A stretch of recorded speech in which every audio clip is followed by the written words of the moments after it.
1887, New York. He kept the ledger open. One name, one fault, one punishment. Clara's hands shook.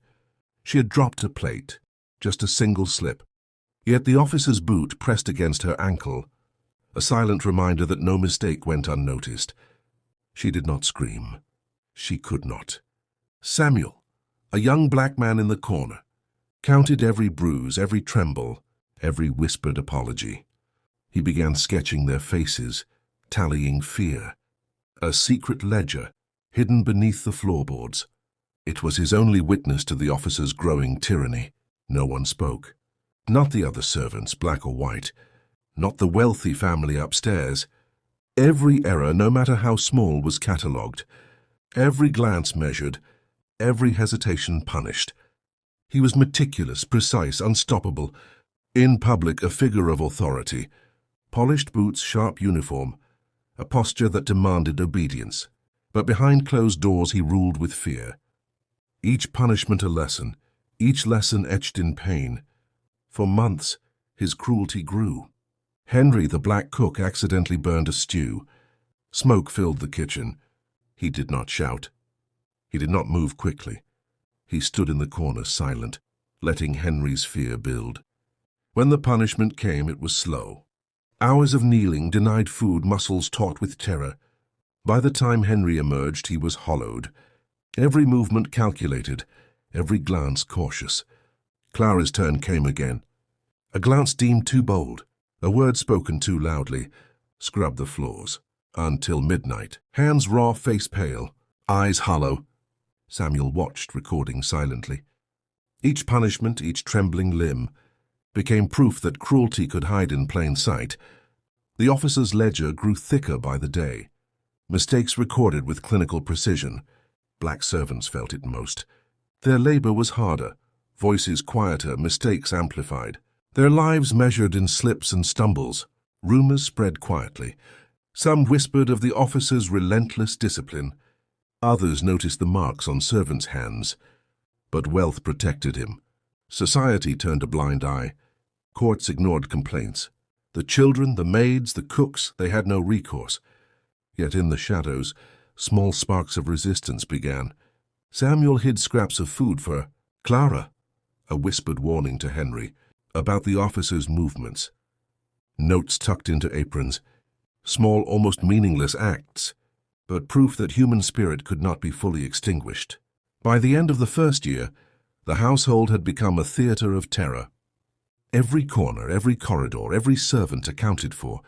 Mistakes punished, fear internalized. The officer believed control absolute, obedience total. The first real test came one winter evening.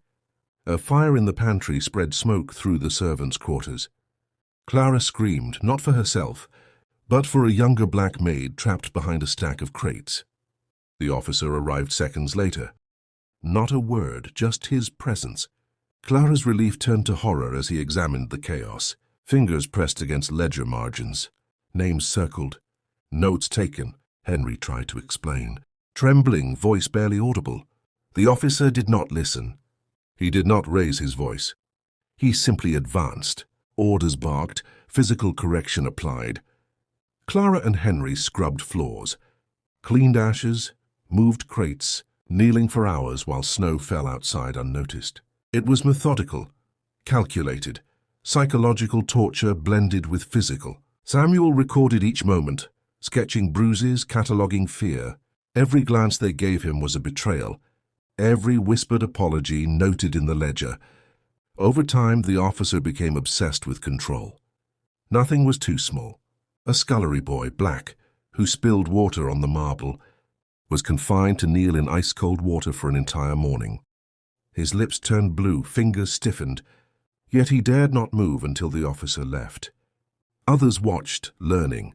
Black servants endured most, their mistakes magnified, their cries almost silent to anyone outside. The officer's cruelty was not chaotic. It was ritual. He walked the halls at dawn and dusk, observing posture, speech, eye contact, missteps recorded meticulously. A notebook, hidden in the parlor, detailed every incident, every punishment, every face. Samuel discovered it once, flipped a page, heart racing. writing neat, precise, impersonal, each mark a calculated scar on their lives. But not all were broken. Some small resistances emerged.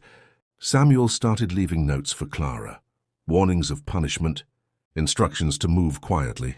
Henry found scraps of food hidden in corners. Subtle solidarity bloomed amidst terror. The officer's ledger could record physical faults, but it could not capture courage, or hope, or the flickers of rebellion. By the second year, the officer's methods intensified. He became fixated on hierarchy. Black servants, particularly, bore the heaviest weight, their every step monitored. Henry's cooking errors no longer tolerated. Clara's conversation with other maids considered a breach. Punishments escalated. Kneeling hours, confinement, repeated tasks beyond human endurance.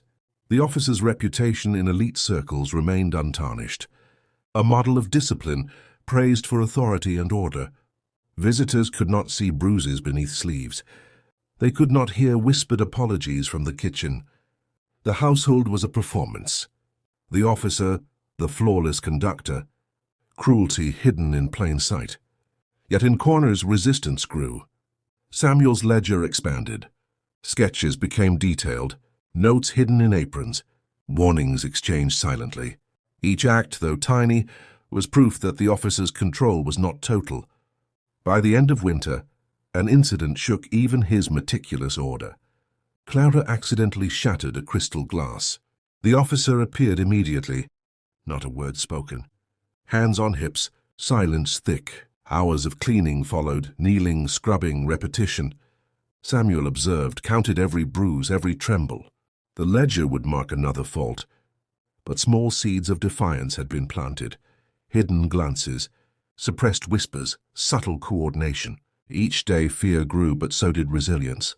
Black servants, forced into shadows, learned subtle strategies.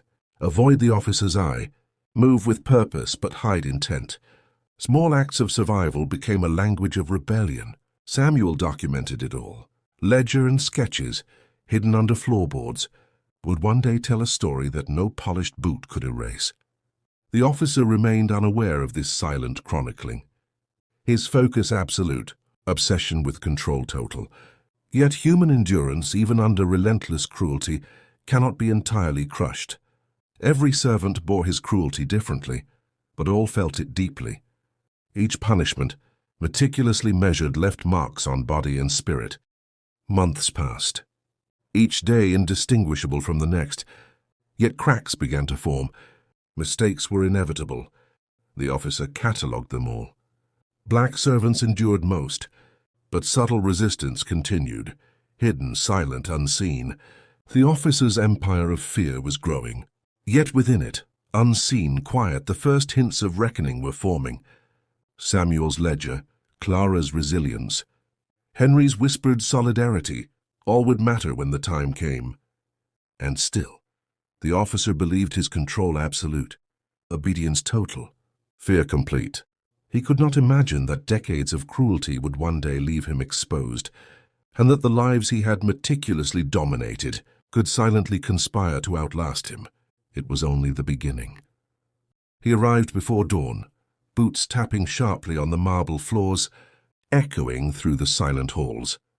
The servants were already awake, worn from the previous day's labor, yet they moved with the precision of fear. Samuel observed from the corner, sketchbook in hand, every line of tension, every tremble captured. The officer's gaze swept the room like a predator inspecting its territory. Mistakes had become more than errors. They were evidence of weakness, challenges to his authority. Clara's hands, raw from scrubbing floors until they bled, trembled as she balanced trays. Henry stood rigid, muscles taut, counting his own heartbeat as if to measure it against the officer's scrutiny. Today the tests were more extreme. Small spills, minor stumbles, or even a glance in the wrong direction could result in hours of kneeling, repetitive labor, or solitary confinement in the pantry. The officer circled them silently, his presence alone imposing punishment. Each step, each movement was a calculated measure of control. He catalogued obedience, loyalty, subtle gestures, and perceived defiance with meticulous care. Samuel recorded every detail, but he also noticed the emerging patterns. The servants had begun to communicate without words. A tilt of the head, a shift in posture, a glance at a colleague, small, almost imperceptible signals to warn one another of impending scrutiny or danger. These gestures were fleeting but carried tremendous weight. They were the first sparks of defiance. By mid-morning, Clara faltered while carrying a silver tray. Her hands shook, and a small dish teetered on the edge. The officer was immediately at her side, silent, his eyes unblinking. Hours passed in tense stillness. Kneeling, scrubbing, repetition, the ritual of punishment unfolded like clockwork.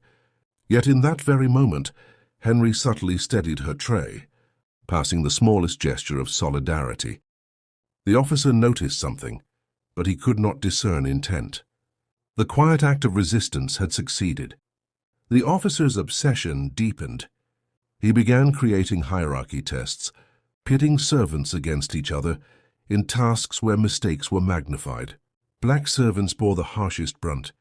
Their errors were punished with longer kneeling, more grueling labor, and endless repetition, each infraction meticulously recorded in memory, every reaction catalogued mentally for future punishment. Yet even under the relentless oppression, Samuel saw endurance blossom. He recorded the secret exchanges, the hidden scraps of food, the whispered warnings. The ledger grew heavier, with sketches of bruises, of hands pressed to knees, of eyes wide with fear, but also of the subtle gestures of coordination that the officer could not perceive. One afternoon, a spill in the scullery provided another opportunity. Clara's nerves frayed. She dropped a tray of dishes, the crash ringing through the brownstone. The officer arrived immediately, advancing silently. Kneeling, hands pressed together, she prepared for punishment. But Henry, anticipating the moment, had moved a piece just enough to minimize the damage. The officer's fury was contained, though evident. The servants survived, and in their survival a small victory was won. The rituals of cruelty continued. Tasks grew more physically demanding. Kneeling, carrying, scrubbing, polishing, balancing, every duty extended beyond reason. Hours bled into one another. Hands cracked, knees reddened. The officer walked, observing, judging, measuring. The ledger in his mind filled with meticulous notes. Every slight tremble, every faltering glance, every whispered apology catalogued. Yet resilience persisted. Black servants, whose labor bore the heaviest weight, began anticipating the officer's schedule, minimizing mistakes and protecting one another. Clara passed secret messages with a nod. Henry tucked a hidden warning into a folded apron. Samuel sketched these moments carefully, preserving proof that endurance and coordination could survive, even under relentless cruelty. Summer approached, heat pressing down from the streets onto the brownstone. Inside, the officer's obsession with control reached fever pitch. Any error, no matter how small, invited punishment. Servants, exhausted and trembling, continued their work, balancing fear with the quiet strategies that Samuel had begun to record. The ledger filled with precise observations of pain, endurance, and subtle defiance. The first cracks in the officer's illusion of total control became visible during a kitchen inspection. Clara, exhausted, made a minor error in preparing the evening meal.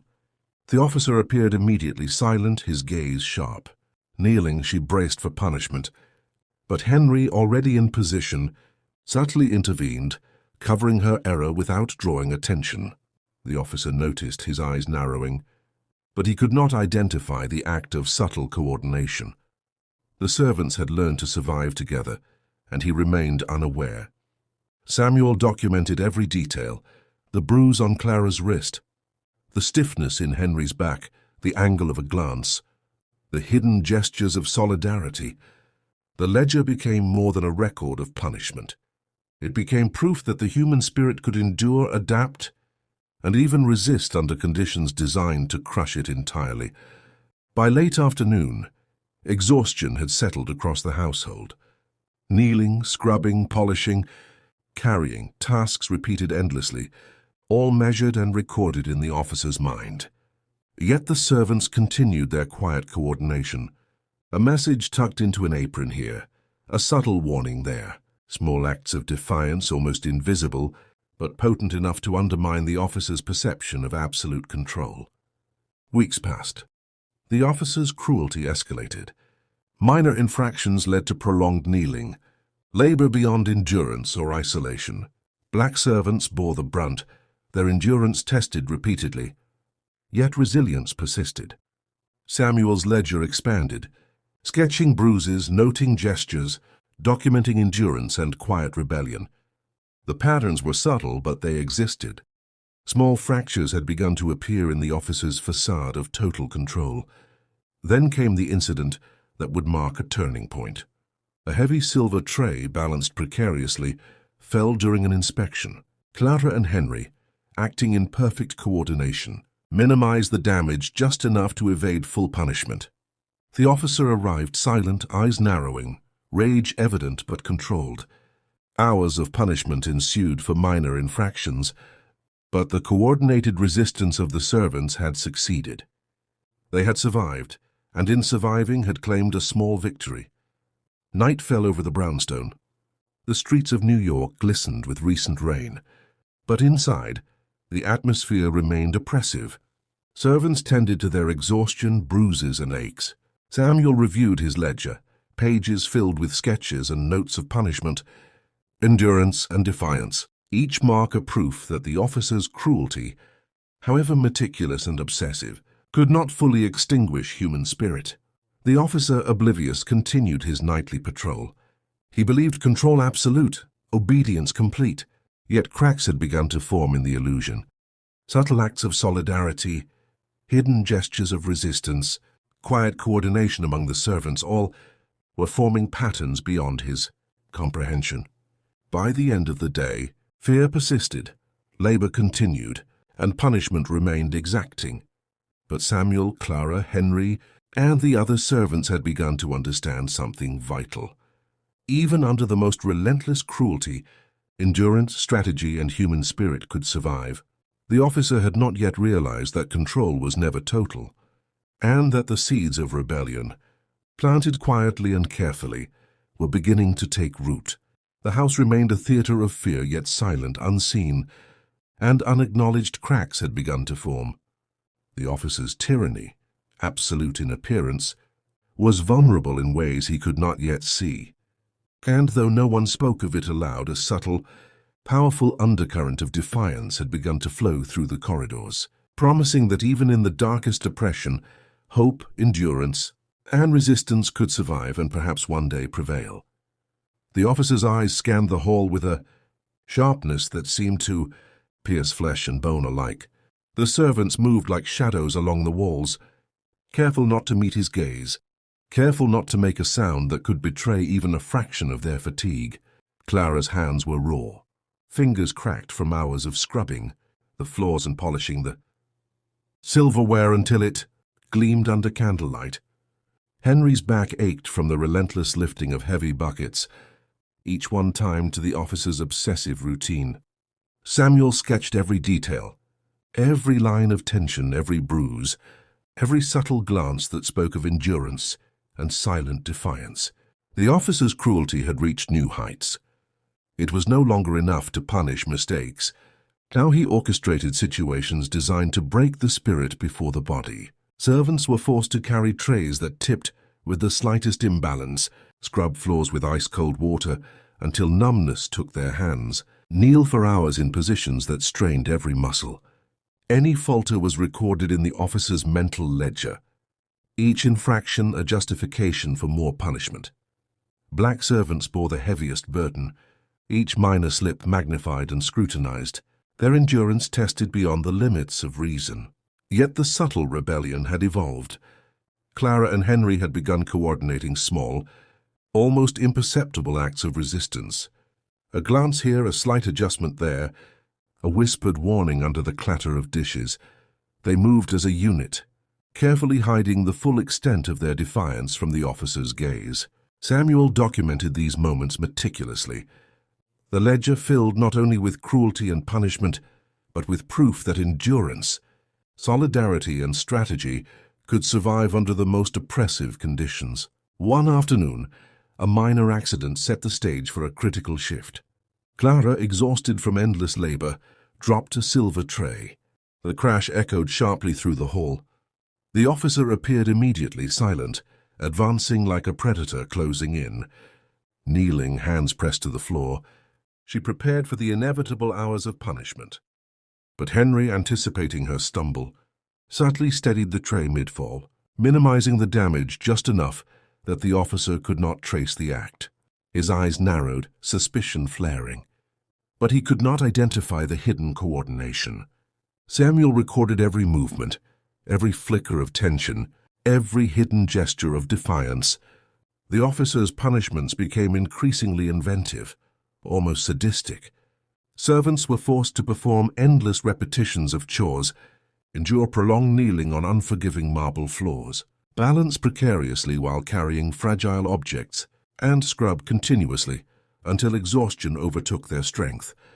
Minor errors could escalate into hours of physical torment, and black servants endured these extremes more than anyone else. Each punishment was precise, calculated, and intended to break not just the body but the will. But the resistance persisted. Clara, Henry, and other servants had begun to develop a silent language of survival. Scraps of food hidden under folds of cloth, gestures that conveyed warnings, subtle adjustments in movement to protect one another. These small, quiet acts of rebellion became their lifeline. Samuel's ledger expanded to include not just injuries and exhaustion, but also these tiny, invisible threads of solidarity and courage. The first major confrontation occurred late one night. The officer had left the servants working far past their usual hours. Fatigue weighed heavily on them, hands raw, bodies trembling. A heavy silver tray slipped from Clara's grasp, clattering to the floor. The officer appeared instantly, his presence like a shadow pressing down on them. Clara dropped to her knees, bracing for punishment. But this time, the plan they had been secretly coordinating was ready. Henry had anticipated the moment, moved swiftly to stabilize the tray, and subtly shifted, blame onto a minor flaw in the officer's own oversight, a misalignment in the trays stacked above. The officer's fury was evident, his face tight with tension, but he could not fully identify the orchestrated act behind it. The hidden resistance had succeeded. Samuel captured every detail, knowing that this moment marked the beginning of a real fracture in the officer's empire of fear. From that day forward, the tension inside the brownstone reached new heights. The officer's obsession with dominance grew nearly unbearable. Every movement was scrutinized, every glance measured, every step monitored. Yet the servants, now emboldened by their successful coordination, began to push the limits of subtle defiance. Small acts that had previously been hidden became slightly more visible, though still careful enough to evade the officer's direct detection. Tasks grew more arduous. Hours of kneeling, scrubbing, and caring were now compounded by the officer's psychological games, forcing servants to anticipate impossible tasks, competing against one another for his favor, and enduring the constant pressure of being observed. Black servants, historically bearing the heaviest labor, were tested beyond anything they had previously endured. And yet, through endurance, planning, and silent communication, they found ways to survive and even protect one another. Samuel's ledger became a comprehensive record not only of cruelty and suffering, but of resilience and rebellion. Every bruise, every tremble, every subtle exchange of solidarity was documented. It was proof that despite decades of fear and oppression, the human spirit could endure, adapt, and even resist. One particularly intense afternoon, Clara and Henry executed another coordinated act of defiance. The officer, expecting obedience, demanded that every dish be polished to an impossible degree. They worked together silently, exchanging gestures, adjusting each other's actions, just enough to meet the officer's impossible standard while secretly conserving strength and endurance. The officer inspected, eyes sharp, noting minor imperfections, yet he could not discern the hidden collaboration. This pattern continued over weeks. The officer's cruelty escalated, pushing physical and psychological limits. The servants' coordination grew stronger. Samuel sketched every movement, every interaction, capturing the small victories that no one else would see. The brownstone, once a place of absolute terror, was now subtly becoming a stage for quiet rebellion. Then came a night that tested both courage and endurance. Exhausted from hours of labor, kneeling and scrubbing, the servants were tasked with rearranging hundreds of fragile objects across the halls. Any mistake would result in immediate punishment. Clara, Henry, and the others coordinated silently, anticipating every potential slip, covering for one another, guiding movements with invisible precision. A single tray wobbled. The officer's eyes snapped to it, his fury nearly visible, but the subtle coordination held. The tray was stabilized, no damage done, no fault visible. The officer's suspicion was piqued, but he could not identify the act of rebellion behind the flawless execution. Samuel sketched every detail, every bead of sweat, every tremor, recording proof that even under extreme cruelty, resistance could thrive. By the end of that summer, the household had transformed. Fear remained, punishments continued, and the officer's obsession with control had reached its apex. Yet the servants, through careful coordination, subtle defiance and endurance, had begun to carve out spaces of survival within the tyranny. The officer remained unaware, his perception of total control intact in his mind, but the cracks were no longer invisible. Silent, unnoticed but potent, the seeds of rebellion had taken root. Every glance shared, every minor act of protection, every hidden gesture was a step toward eventual reckoning. The officer's empire of fear, absolute in appearance, was beginning to erode from within. And though he could not see it, the servants had begun to understand something crucial. Cruelty could dominate the body, but resilience, solidarity, and strategy could endure far longer than tyranny, and eventually they could turn the balance of power entirely. The officer had become a storm incarnate, pacing the marble floors with a precision that made every servant flinch. Each step was a measured beat of fear, echoing through the halls and pressing down like a physical weight. The servants, now seasoned under months of relentless cruelty, moved like ghosts in his path, bodies taut with exhaustion, yet alive with calculated defiance. Samuel's ledger was nearly bursting, every page filled with sketches of bruises, trembling hands, subtle gestures, and secret exchanges. Each mark was proof that endurance, no matter how tested, could survive even under obsessive tyranny. The day began as usual, endless chores, meticulous inspection, and the constant threat of punishment.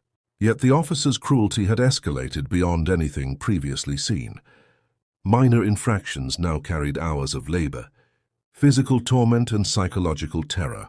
Servants were forced to scrub floors until their knees gave way, balance trays so heavy that a single misstep could shatter silverware, and kneel on marble with muscles screaming in silent agony. Black servants bore the most extreme tasks, their every motion under the microscope of his obsessive gaze. But the servants had grown clever. Their coordination, once subtle, had become precise. Clara and Henry, now the unspoken leaders of their hidden alliance, exchanged glances and gestures that conveyed complex strategies. They predicted the officer's actions, redistributed tasks to shield one another, and created small buffers to absorb punishment without exposing the full network of resistance. Samuel recorded every detail. His ledger had become a map of endurance, rebellion, and silent courage. The officer, however, remained convinced of total control. His obsession with perfection blinded him to the growing undercurrent of defiance. Every movement, every glance, every step of his servants was catalogued in his mind. He believed he could dominate both body and will. Yet the seeds of rebellion, planted through months of coordinated survival, were now germinating in ways he could not foresee. The first major fracture came during the inspection of the silverware. Clara, exhausted from hours of kneeling, fumbled with a tray of fragile glasses. The officer appeared silently, eyes cold and unyielding. Kneeling, she braced for the punishment she knew would follow. But Henry, anticipating her falter, subtly stabilized the tray while diverting the officer's attention toward a minor imperfection elsewhere. The officer's suspicion flared, but he could not identify the orchestrated act behind the flawless execution. Samuel sketched every moment, aware that this was a turning point, the first real victory of coordinated rebellion. Fueled by months of fear, exhaustion, and subtle defiance, the servants' confidence grew. They began to execute small acts of boldness under the officer's nose. A misaligned tray here, a minor slip there, each carefully calculated to avoid punishment while subtly asserting their endurance. The officer, blinded by his obsession with perfection, could not yet perceive the growing strength of their coordination. Then came the incident that would shake the household to its core. A heavy set of trays, stacked precariously, toppled during one of the officer's inspections. Clara and Henry had planned for this eventuality, positioning themselves to catch most of the fall while allowing a minor piece to strike the floor just enough to appear as an accident. The officer arrived instantly, fury blazing in his eyes. Kneeling immediately, the servants endured hours of labor, but the hidden coordination had prevented a catastrophic mistake and protected their fellow servants from the full force of punishment. Samuel documented the scene meticulously. Bruises, sweat, trembling hands, and, most importantly, the subtle signals exchanged between Clara and Henry. Each mark in the ledger proved that the human spirit, even under relentless cruelty, could endure and strategize. The officer, consumed by rage and obsession, remained unaware that his empire of fear was beginning to crumble from within. As the days stretched on, the officer's cruelty escalated further. Tasks became impossible. Minor mistakes led to prolonged kneeling, carrying of heavy loads, and repetition of chores beyond human endurance. Black servants, historically bearing the brunt of physical labor, now faced almost unbearable conditions. Yet through it all, subtle coordination persisted. Messages hidden in aprons, gestures exchanged under the officer's nose, and shared endurance strategies allowed the servants to survive and even thrive in ways the officer could not recognize. One evening, after hours of backbreaking labor, the officer demanded an inspection of the hallways. Every object, every piece of furniture, every minor detail was scrutinized.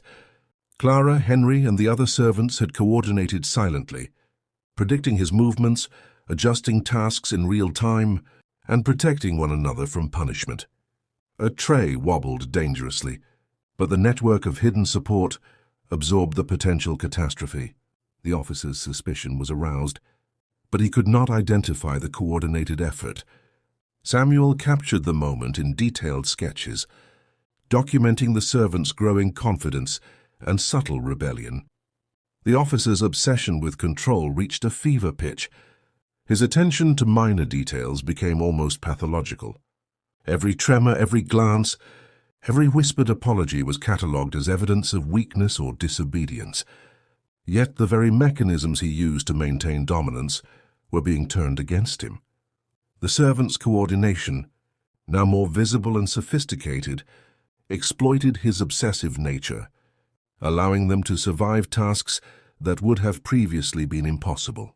A turning point arrived when Clara, executing a particularly grueling task, subtly diverted a potential disaster. The officer, expecting error and failure, arrived to witness what appeared to be perfect compliance. But the act of coordination behind the flawless execution, Henry adjusting a tray, another servant subtly steadying a fragile object, was invisible to him. The officer catalogued the apparent obedience, unaware that the rebellion was now becoming bold enough to withstand his closest scrutiny. Weeks of escalating cruelty and endurance led to the first visible signs of real consequence for the officer. The servants, having survived months of meticulous control and calculated punishment, had learned not just endurance but strategy. Small victories executed quietly and precisely began to accumulate. The officer's perception of total control was challenged, his empire of fear beginning to show cracks he could not yet comprehend. Samuel, observing everything, documented every nuance: bruises, sweat, exhaustion, subtle gestures of solidarity, and moments of strategic defiance.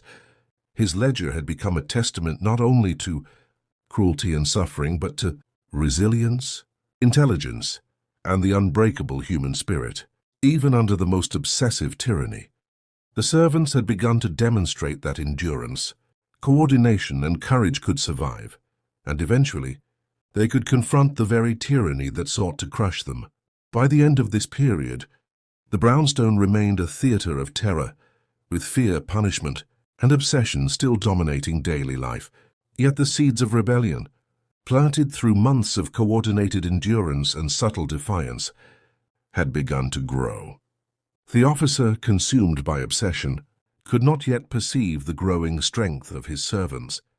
The first fractures had appeared, subtle but undeniable, and though he could not see them, the servants had begun to understand that cruelty could dominate the body. But resilience, strategy, and solidarity could endure far longer, and perhaps one day overturn absolute tyranny. The officer's shadow stretched through the halls like a spectre, his presence a constant reminder of the relentless terror he wielded. Every step he took against the polished marble floors sounded like the tolling of a bell, each echo a warning to the servants. Any lapse, any hint of defiance, would be met with immediate retribution. Clara moved silently along the corridors, hands raw, body aching from kneeling and scrubbing for hours, yet her mind was sharp. Every glance, every movement, every subtle adjustment was a calculated effort to survive under the ever-tightening grip of tyranny. Henry followed closely, muscles straining from lifting trays and water buckets, sweat dripping from his brow as he monitored the officer's attention. Samuel, ever watchful, sketched the interactions in painstaking detail: the tight line of a shoulder, the subtle twitch of a hand, the almost imperceptible exchange of glances between servants. Every mark, every shadow in the ledger told a story of endurance, subtle rebellion, and the growing intelligence of survival. The officer had escalated his cruelty beyond what anyone thought possible. Punishments were no longer just for errors.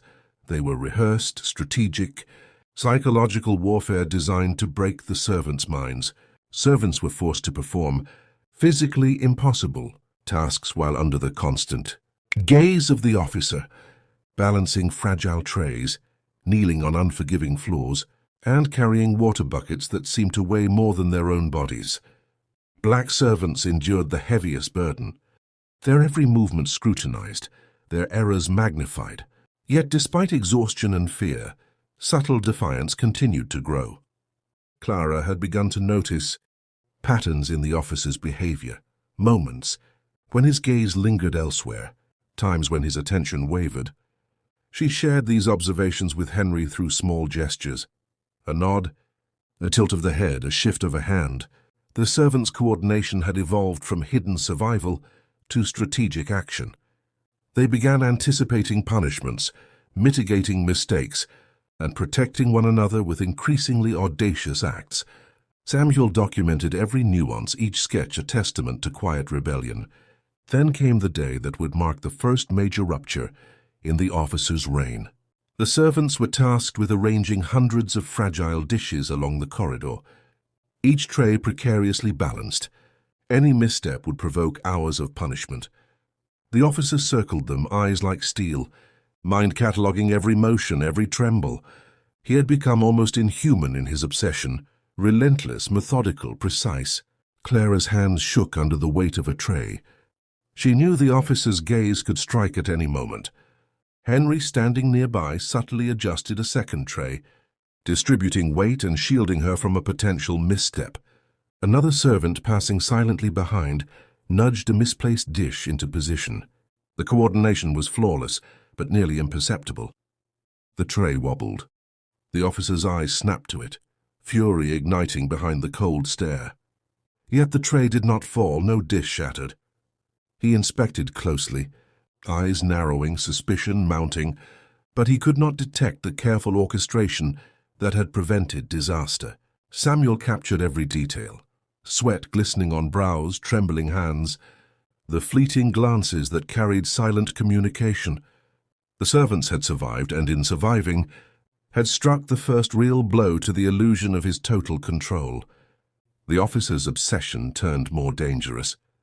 He began setting traps for mistakes, arranging tasks that were physically impossible, designed to provoke errors and magnify the terror of punishment.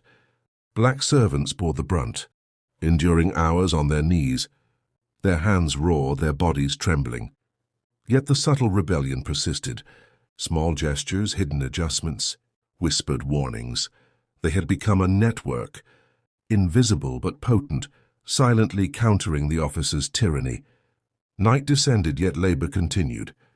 Clara and Henry moved with precision, anticipating every step, balancing trays, polishing silver, coordinating the smallest shifts to prevent error. The officer, unaware of the intricate network of survival, catalogued apparent obedience, while the hidden defiance grew bolder. Samuel's sketches captured the tension, bruised hands, strained muscles, exhaustion etched into faces, but also the strategic exchanges, the silent collaboration, the acts of quiet resistance that defied detection. Weeks passed. The officer's cruelty escalated further. Tasks became physically impossible, punishments extended for hours. Black servants carried the heaviest loads, enduring repeated kneeling, carrying, balancing, scrubbing. Yet each act of survival, each subtle defiance, strengthened the invisible network of rebellion. The servants had become a synchronized machine of endurance, strategy, and courage. Then the first true confrontation occurred. The officer, driven by obsession, demanded the most difficult task yet. The servants were to rearrange every fragile object in the house while balancing multiple trays, under a time limit that left no margin for error. Mistakes would result in immediate, prolonged punishment. Clara and Henry coordinated silently, adjusting movements, guiding each other, shielding minor errors. A tray tipped. The officer lunged, fury blazing, but the coordinated effort prevented disaster. A minor dish fell, just enough to provoke punishment without causing real harm, drawing the officer's wrath while the strategic defiance protected the larger operation. Samuel documented every second, the tension, the sweat, the bruises forming, and the subtle gestures that carried life-saving instructions. The officer's face was a mask of rage. His control, once absolute in his mind, had been challenged in a visible, undeniable way. Yet he could not identify the source. He catalogued the apparent failure, oblivious to the deliberate, coordinated defiance behind it. The servants had achieved something unprecedented. They had survived a challenge designed to break them, and had done so through strategy, coordination, and courage. From that day, the brownstone's balance of power shifted, imperceptibly but irrevocably. Fear remained, punishments continued, yet subtle defiance had become bold. The officer, consumed by obsession, did not yet realize that his tyranny was no longer unchallenged. The servants, guided by months of endurance, observation, and coordination, had begun to exert influence over their survival. They had learned that tyranny could be navigated, manipulated, and eventually undermined. Samuel's ledger was thick with evidence, bruises, tremors, exhaustion, and strategic defiance. The sketches told a story the officer could not see, that endurance, intelligence, and solidarity could survive even under the most extreme oppression. The seeds of rebellion had grown into tangible threads of resistance, invisible to the tyrant, but potent enough to challenge his perceived control. The officer remained unaware, his obsession with perfection blinding him. Yet the servants, emboldened by months of survival and subtle victories, were no longer mere subjects of cruelty. They were active participants in a hidden struggle, learning, adapting, and asserting their resilience. And though the officer could not yet perceive it, the first fractures in his empire of fear had become undeniable. By the end of the night, the brownstone remained a theater of terror. But the power dynamics had shifted. Fear still ruled, yet coordination, defiance, and strategy had become forces the officer could not control. The seeds of eventual reckoning had been planted, and the servants had begun to understand that cruelty could dominate the body, but solidarity, strategy, and endurance could outlast tyranny. The brownstone had transformed into a crucible of fear and silent resistance. Every corner, every hallway, every staircase carried the weight of anticipation, exhaustion, and terror. The officer prowled through the house like a predator, eyes sharp, mind calculating, obsessed with perfection. Every movement of the servants was monitored, every glance catalogued, every hesitation punished. Clara moved carefully, hands raw, muscles aching, yet her mind raced with strategies honed over months of survival. Henry followed, tense, alert, coordinating every minor adjustment, every silent warning. Samuel sketched the scenes meticulously, bruises forming, hands trembling, subtle gestures of solidarity, the silent network of rebellion growing stronger under the officer's nose. The officer's obsession had reached its zenith. He no longer merely punished errors, he anticipated them. Tasks were arranged to create impossible outcomes. Trays too heavy, objects too fragile, time limits too short, every combination designed to test endurance, obedience, and fear. Black servants bore the brunt, their labor more punishing than ever. Each mistake magnified, each tremor recorded in the officer's mental ledger. Yet the servants had adapted. Their coordination had become audacious, almost visible, yet still escaping the officer's perception. They anticipated his movements, distributed tasks strategically, covered for one another, and executed subtle acts of defiance that ensured survival. Samuel's ledger overflowed with sketches and notes, bruises, exhaustion, silent communications, and the moments when courage outweighed fear. That day, the officer devised a punishment that would push the household to its limits. He demanded that every tray, every dish, every fragile object in the house be polished, aligned, and balanced under an impossibly tight schedule. Any slip would result in immediate, prolonged punishment. Clara, Henry, and the other servants coordinated silently, each anticipating the other's movements, adjusting positions, steadying trays, and shielding mistakes. A heavy tray tipped. The officer's gaze snapped toward it, fury blazing.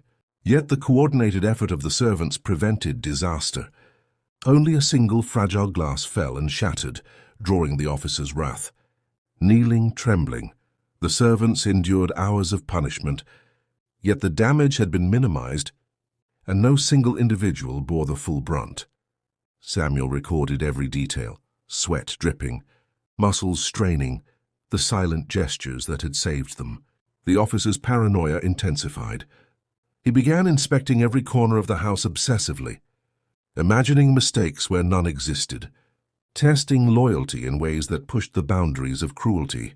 Black servants endured relentless scrutiny, performing physically impossible tasks under psychological pressure that seemed designed to break their will. Yet the subtle acts of defiance persisted. Gestures, nods, hidden exchanges of warning, they had become a language of survival. That evening, a daring act of coordinated defiance marked a turning point. The servants, exhausted beyond measure, executed a small but bold strategy. Clara, balancing multiple trays, subtly shifted one to avoid spilling, while Henry redirected the officer's attention.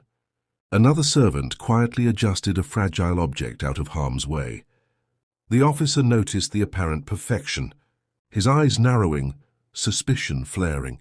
Yet he could not detect the hidden coordination. Samuel captured every nuance, the tension in the muscles, the lines of strain on faces, the flickers of courage that defied observation.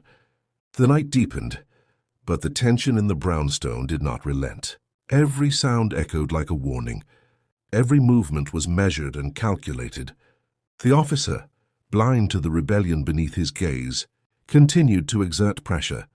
Punishments were exacting, tasks grueling, endurance tested to its limit. Yet the servants, through daring coordination and subtle defiance, had begun to establish a rhythm of survival. A week later, the officer escalated further, designing a challenge intended to break both body and spirit.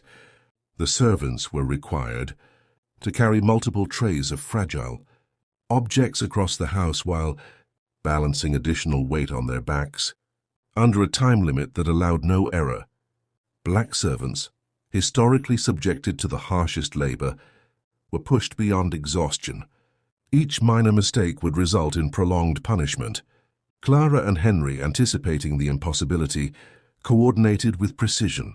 Every movement was choreographed. Every gesture, every adjustment, every shift was executed in near silence. One tray teetered dangerously, and for a tense moment disaster seemed inevitable. But a coordinated shift, almost imperceptible, stabilized the tray. Only a single glass shattered, a minor error compared to what could have been catastrophic. The officer's fury was palpable, yet he could not discern the calculated coordination that had prevented a greater disaster. This incident marked the first serious consequence for the officer's perceived control. His paranoia reached new heights. He spent hours wandering the halls, inspecting, calculating, imagining errors that did not exist. The subtle defiance of the servants, though invisible to him, had shaken his confidence for the first time.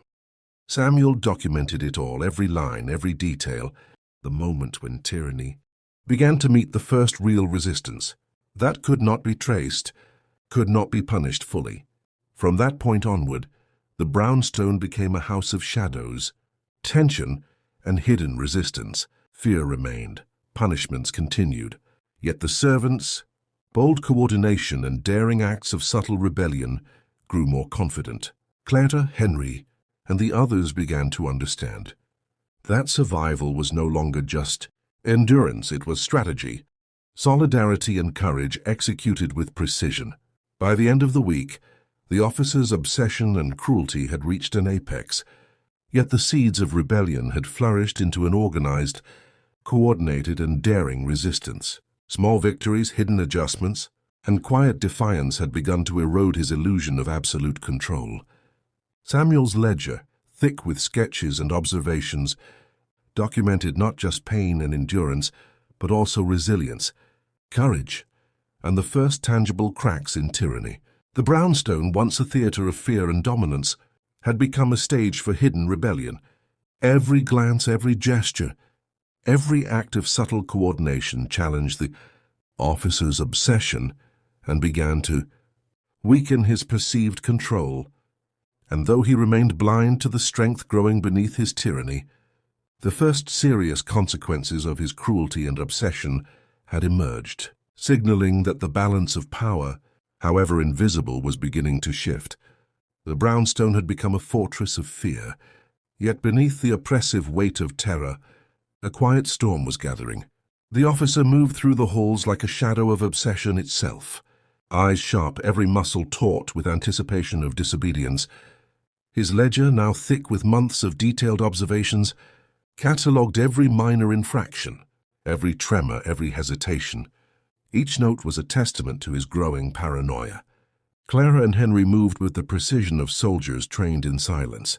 Hands raw, knees bruised, backs aching. They anticipated the officer's every step. Their subtle signals, once barely perceptible, had become almost audacious. A glance, a tilt of the head, a shift of a tray, each action carried layers of communication that only the servants understood.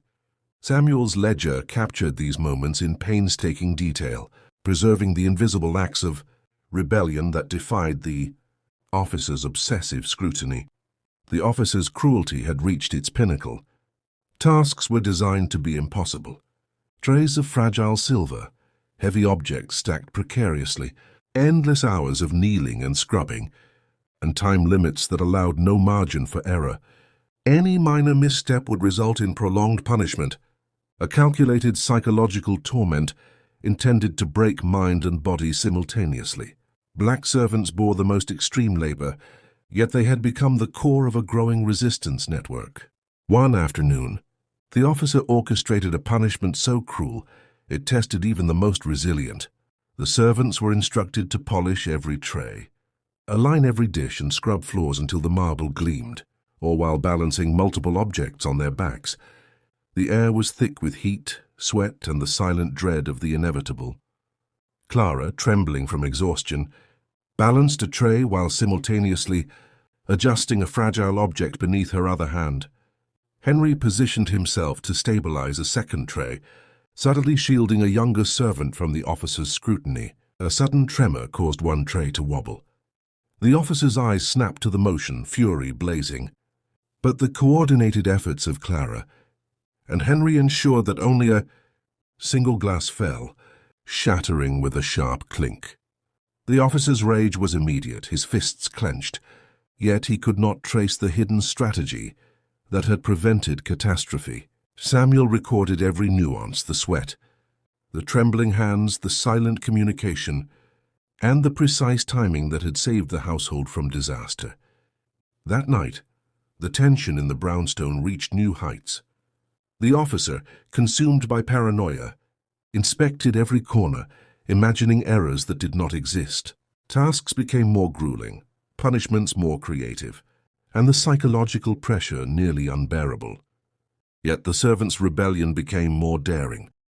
They executed subtle acts of defiance in plain sight, relying on coordination and precision to protect each other and survive the impossible demands. A week later, the officer's obsession escalated further. He demanded that the servants carry heavy trays across narrow hallways, balance additional objects on their backs, and polish fragile silver, all under a time limit that left no room for error. Black servants, historically subjected to the harshest labor, bore the brunt. Yet Clara and Henry, anticipating every possible misstep, coordinated their movements like a silent orchestra. A tray teetered. The officer lunged, ready to punish, but the coordinated effort prevented disaster. Only a minor object fell, enough to provoke his wrath, but not enough to cause irreparable harm. For the first time, the officer's control showed visible cracks. Suspicion flared in his eyes, uncertainty flickered in his mind, and his confidence, once absolute, wavered ever so slightly. Samuel documented every second, the strain etched on faces, the bruised hands, the subtle glances that carried instructions, and the strategic collaboration that had saved the day. The servants' audacity grew bolder. They began to test the limits of coordination, executing small acts of defiance while maintaining the appearance of obedience. The officer, increasingly consumed by obsession and paranoia, began imagining disloyalty where none existed. Black servants, who had endured the most extreme punishments, now became the leaders of daring maneuvers, guiding others with silent precision. Then came the incident that would mark the first major turning point in the officer's reign. The servants were tasked with moving a series of heavy objects across the main hall while balancing multiple fragile trays under a time limit designed to ensure failure. Clara and Henry had secretly planned a subtle strategy to mitigate disaster. Minor misalignments were staged to absorb potential punishment, tasks redistributed to shield the weakest, and gestures coordinated to anticipate every movement of the officer. A heavy tray slipped. The officer's fury ignited immediately. Yet the servants' coordinated response ensured that only a single glass fell. The officer catalogued the error, but could not perceive the deliberate strategy that had minimized damage. For the first time, he experienced a crack in his perceived dominance. His meticulous planning had failed to predict human ingenuity and coordinated defiance. Samuel recorded every detail, the physical strain, the trembling, the quiet signals, and the subtle victories that had begun to erode the illusion of absolute control. From that moment, the balance of power in the brownstone shifted imperceptibly but irrevocably. The officer, obsessed in near madness, could no longer completely dominate the household. Fear remained. Punishments continued. Yet the servants' rebellion had grown bold enough to be nearly visible. Their endurance, strategy, and solidarity had begun to challenge the tyranny that had ruled for decades. By the end of that week, the brownstone remained a place of terror. Yet subtle cracks had appeared. Every glance, every gesture, every coordinated act of defiance chipped away at the officer's perceived control. Samuel's ledger, overflowing with sketches and observations, preserved the record that even under the most obsessive tyranny, human courage, coordination, and resilience could endure and begin to undermine the strongest oppression. The officer remained blind to the growing strength of his servants, yet the first major turning point had been reached. Fear still ruled the halls, but rebellion, daring, and strategy had begun to assert themselves. And though the officer could not see it, the seeds of his eventual downfall had been sown. The brownstone trembled under the weight of its own history. For decades it had been a theater of terror, every hallway, room, and corridor echoing the relentless cruelty of the officer. But now, after months of subtle defiance, calculated endurance, and silent coordination, the balance of power had begun to shift in ways he could no longer ignore. The officer paced the halls with the intensity of obsession, eyes sharp and calculating. Every creak of the floorboards, every tremor of a hand, every whisper of movement registered in his mind as a potential betrayal. His meticulous ledger overflowed with records of bruises, tremors, errors, and perceived disobedience. Yet, despite this obsessive cataloging, he remained blind to the growing strength of the rebellion that had been meticulously hidden beneath his tyranny. Clara moved like a shadow, muscles aching from endless labor, yet her mind sharp with strategy. Every glance, every gesture, every subtle adjustment was now part of a carefully orchestrated plan. Henry moved alongside her, distributing tasks, shielding minor mistakes, and silently guiding the younger servants through the impossible demands of the officer. Samuel, ever vigilant, documented every detail: bruised hands, trembling knees, sweat-soaked faces, but also the invisible threads of defiance that had grown bold enough to challenge the very foundation of tyranny. The officer's cruelty had reached new extremes. He demanded impossible tasks, balancing heavy trays while polishing fragile silver, kneeling on unforgiving marble floors for hours, and performing repetitive chores with no end in sight. Black servants bore the brunt of the labor, pushed beyond the limits of human endurance. Yet through months of coordination and subtle defiance, they had transformed endurance into strategy. They were no longer passive victims. They were orchestrators of survival. And now, the seeds of rebellion were ready to bloom fully. It began with a misstep. A tray of fragile glasses wobbled precariously in Clara's hands. The officer's eyes snapped to it, fury blazing. But Henry, anticipating the moment, subtly stabilized the tray, while another servant diverted attention with a small, harmless error. The officer's rage erupted, but the damage was contained. For the first time, his control faltered. Samuel recorded the scene meticulously. Every line of strain, every flicker of courage, every calculated act of protection. The following night, the rebellion escalated. The servants, coordinated through months of silent signals, executed acts of defiance that were audacious yet precise. Trays were subtly redistributed, heavy loads shifted, minor errors staged to absorb punishment. And the officer was drawn into his own obsession with detecting failure. Black servants, historically the most burdened, led these maneuvers with courage and strategic brilliance. One critical moment occurred in the main hall. The officer, obsessed with perfection, demanded that every object be polished and aligned while carrying multiple trays. Under a strict time limit, Clara, Henry, and the others moved with near military precision. A heavy tray began to tip. The officer lunged, anticipating disaster, but the coordinated effort of the servant stabilized everything except for one minor dish, which shattered. The officer's face contorted in rage. Yet he could not see the deliberate orchestration behind the near-perfect execution. This incident marked the tipping point. The officer's paranoia reached dangerous heights. He spent hours wandering the halls, imagining betrayal where none existed. Every tremor, every hesitation, every whispered apology fueled his obsession. Yet with each act of subtle defiance, the servants grew bolder. They tested the limits of endurance, executed minor acts of rebellion in plain sight, and protected one another with precision that the officer could not detect. The night that would seal the officer's downfall arrived. Clara and Henry had devised a coordinated plan to protect the entire household from a punishment designed to break them. The officer demanded the impossible. All fragile objects moved, floors scrubbed, and trays balanced under a near-impossible time limit. Black servants, exhausted and bruised, executed the plan with flawless coordination. One tray tipped, just enough to provoke the officer's fury, but not enough to cause disaster. The officer erupted, his rage uncontrollable, but the rebellion was no longer invisible. His obsession blinded him to the broader pattern unfolding before his eyes. The servants, coordinated resistance, their audacious defiance, their unity in the face of cruelty.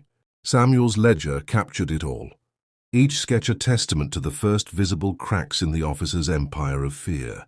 As the night progressed, the officer's control unraveled. Tasks he once believed impossible were completed with precision, coordinated defiance and quiet audacity. His obsessive scrutiny could not account for the invisible network of solidarity and strategy that had grown beneath his tyranny. Fear remained, but obedience was no longer absolute. The servants, emboldened by their months of careful rebellion, had begun to assert influence over their survival. Finally, the officer confronted the undeniable truth. He realized too late that his meticulous cataloging, his obsession with perfection, and his cruel punishments had been outmaneuvered. The servants' bold coordination, daring acts, and strategic solidarity had undermined his absolute control. Black servants who had endured the heaviest burdens now led the final acts of defiance that left the officer powerless to punish effectively. The culmination came when Clara and Henry executed a flawless maneuver during a final, grueling inspection. The officer, consumed by rage and paranoia, demanded perfect execution. Every tray, every object, every chore was scrutinized. Yet the servants, anticipating every possible challenge, executed minor acts of defiance and protection with such precision that the officer's fury could only consume him internally. He could no longer punish without risking chaos. His obsession, once the source of power, had become his weakness. The brownstone, long a theater of terror, had shifted irrevocably. The servants' rebellion, nurtured through months of subtle defiance, endurance, and coordination, had achieved visible, undeniable success. The officer's cruelty, once absolute, now faced limits imposed by the very resilience he had sought to crush. Samuel's ledger recorded the full arc, the physical suffering, the subtle defiance, and the ultimate victory of courage, strategy, and solidarity over tyranny. In the final hours, the officer was left to confront the consequences of decades of cruelty. His obsession had driven him nearly to madness, yet the very people he sought to dominate had risen above fear. Endurance had become strategy, and rebellion had become visible. The brownstone, once a place of total control, now stood as a testament to the strength of the human spirit and the undeniable power of solidarity in the face of relentless tyranny. Clara, Henry, and the other servants, bruised and exhausted but victorious, understood the truth that Samuel had been documenting all along. Cruelty could dominate the body, but resilience, intelligence, and coordinated defiance could endure far longer and ultimately triumph. The officer, consumed by his own obsession, could not see the extent of his defeat, yet the brownstone had already changed irreversibly. The legacy of fear, once absolute, had been dismantled by quiet courage, strategic endurance, and coordinated defiance. The servants, long oppressed and tested beyond measure, emerged not only as survivors, but as architects of the officers' downfall. And though the scars of cruelty remained, the triumph of resilience, solidarity, and audacious rebellion had secured a lasting victory.